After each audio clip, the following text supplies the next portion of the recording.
On September 26, 2016, I received a call that every wife dreads. Something has happened to your husband and he's on his way to the hospital. You were working for Williams Construction and on a roof with another worker when it occurred. You grabbed your head and sat down on the roof. You had to be taken off of the roof in a bucket by the fire department and then transported by ambulance to the Arna Ogden Hospital. Once they let me back to see you, I did everything I could not to collapse. It was a sight I will never be able to forget. There you were, lying unconscious on a gurney, your long legs hanging off the end of the bed, your shirt cut open, your skin gray, and you were intubated. Then they explained to us what happened. My husband, you, the one who did it all, the one who was stronger than anyone I knew, suffered a ruptured brain aneurysm, and the bleeding was extensive. I kept saying over and over, we just had a baby. We just had a baby. He has to be okay. He has to be okay. I started driving to Elmira when Mom told me that you were coming to Strong Memorial Hospital in Rochester by helicopter.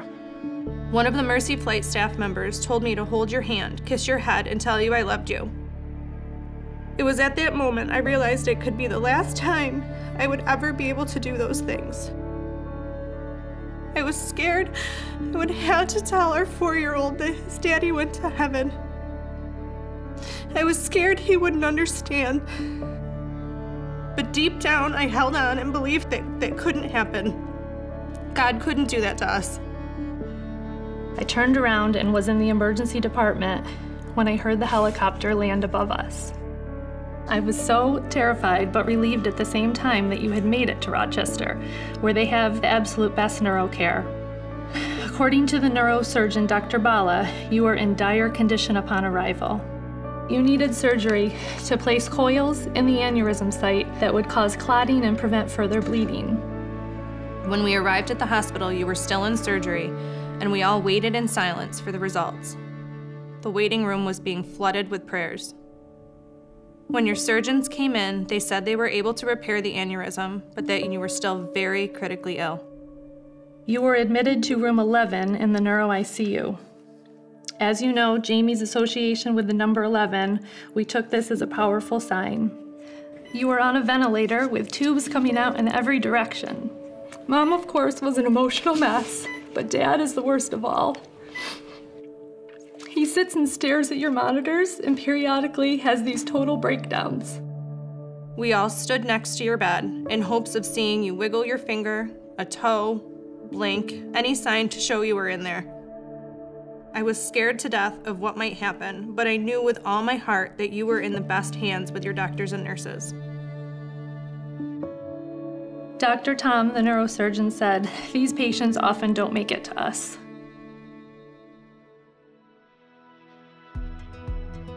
Your PA today, Katie, and your nurse, Lauren, arranged to have you wheeled out in the hallway so that you could see Lucas. They hooked you up to a portable monitor, and 2 nurses stayed with you the whole time. When you saw Lucas, you looked at him affectionately and held his hand and nestled your nose to him. After 32 days in ICU, you did it. You made it. You lived. The team at Strong never gave up on you, and neither did you. The craziest thing of all is that you will be going home on 11/11. This is no coincidence. Higher powers are at work, and this is all meant to be. When we walked into the ICU, jaws dropped. No one can believe how quickly you are recovering. Dr. Roberts grins ear to ear when she sees you.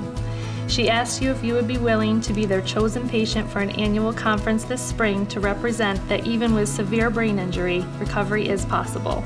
You said to her, "Well, you are kind of putting me on the spot." And Jamie said, "Well, she kind of saved your life, so yes, he will do it." Ladies and gentlemen, Joe and Jamie Dauphinet. Because they never gave up on him, I have my husband, and our 4-year-old and our 6-month-old have their father. I can't thank you enough. Thank you. Your medical team has been absolutely fabulous. We can't praise them enough. The neurosurgery resident said that with your severity of subarachnoid hemorrhage, survival rate in his experience is 0%. I now know why God did this, to make us stronger. Now my husband has a second chance at life. You have the chance to see your boys grow up and to be their role model, and we have the chance to grow old together. I couldn't ask for anything more.